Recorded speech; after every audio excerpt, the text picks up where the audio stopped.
কৃষিকাজ মানেই কি বিশাল জমি, প্রচুর শ্রম আর সময় সাপেক্ষ পদ্ধতি?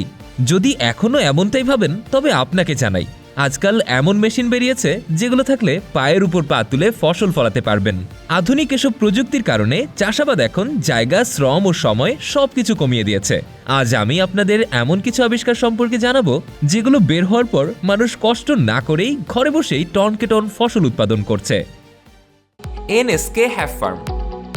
আপনি চাইলেই মিঠা পানির মাছ রুমের ভেতর চাষ করতে পারবেন, কিন্তু সামুদ্রিক মাছের চাষ কিভাবে করবেন? এই সমস্যার সমাধানে নরওয়ে একটি নতুন পদ্ধতিতে মাছ চাষের খামার তৈরি করেছেন। এই মাছের খামারটা দেখতে একটা ব্রিজের মতো। প্রাথমিকভাবে এই খামারে প্রায় 22 মিলিয়নেরও বেশি স্যামন মাছ চাষ করা হচ্ছে। পরবর্তীতে এই সংখ্যা নাকি আরও বাড়ানো যাবে।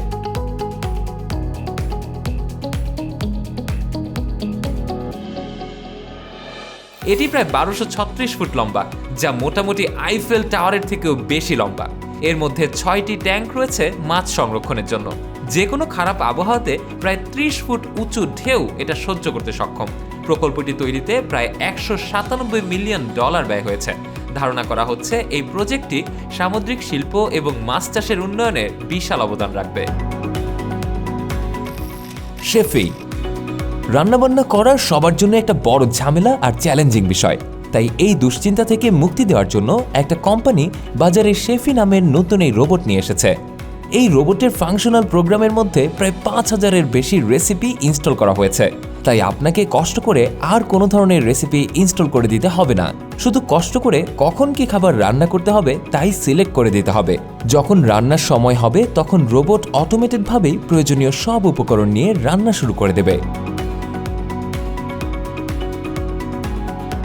এই রোবট শেফ একই সময়ে প্রায় 4 থেকে 5 আইটেমের খাবার রেডি করতে পারে। রান্না থেকে শুরু করে খাবার সার্ভ করা সবই এই রোবট একাই করতে পারে।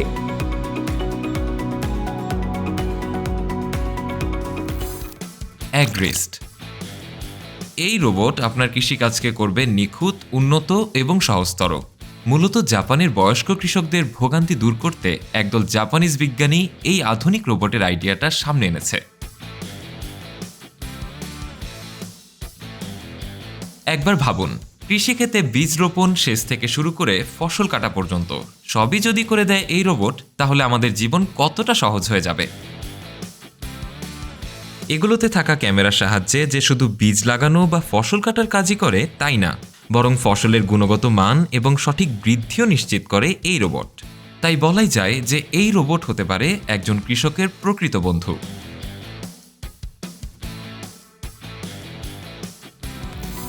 ডাফ টানেল অটোস্টাড। এই ব্রিজটি জার্মানিতে অবস্থিত। 2000 সালে প্রদর্শনের জন্য এই টানেল সেতুটি নির্মাণ করা হয়েছিল।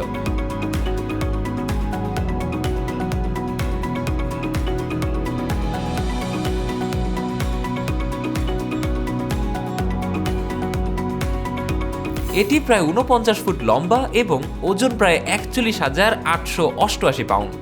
মোটামুটি এই সেতুটিকে সাজানোর জন্য প্রায় 2160টি ফুলের টব বসানো হয়েছে। এই সেতুতে 3 ধরনের ফুল রয়েছে: ভায়োলেট, ল্যাভেন্ডার, সেইজ এবং ওয়ালফ্লাওয়ার। এই সেতুটি একটি ঘূর্ণায়মান সেতু। এটি অবিরাম ঘুরতেই থাকে। তাই এখানে এসে আপনি প্রাকৃতিক সৌন্দর্যের সাথে খুবই সুন্দর ফ্লোরাল সুগন্ধ উপভোগ করতে পারবেন।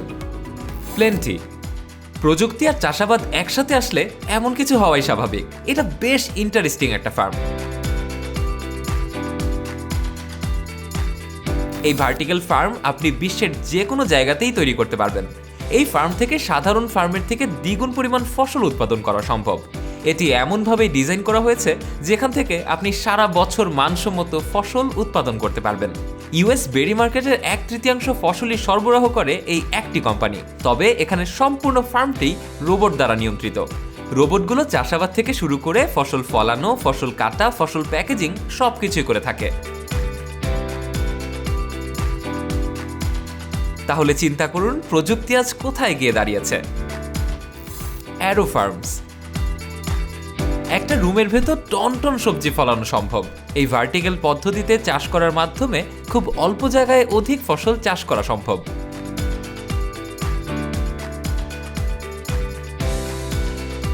2004 সাল থেকে এই উদ্যোক্তাদের লক্ষ্য ছিল ছোট জায়গায় কিভাবে সর্বোচ্চ ফসল উৎপাদন করা যায়।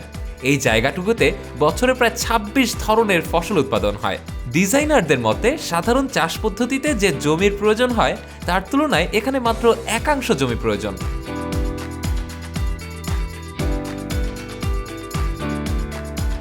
এটা মূলত অ্যারোপনিক প্রযুক্তির উপর ভিত্তি করেই তৈরি করা হয়েছে।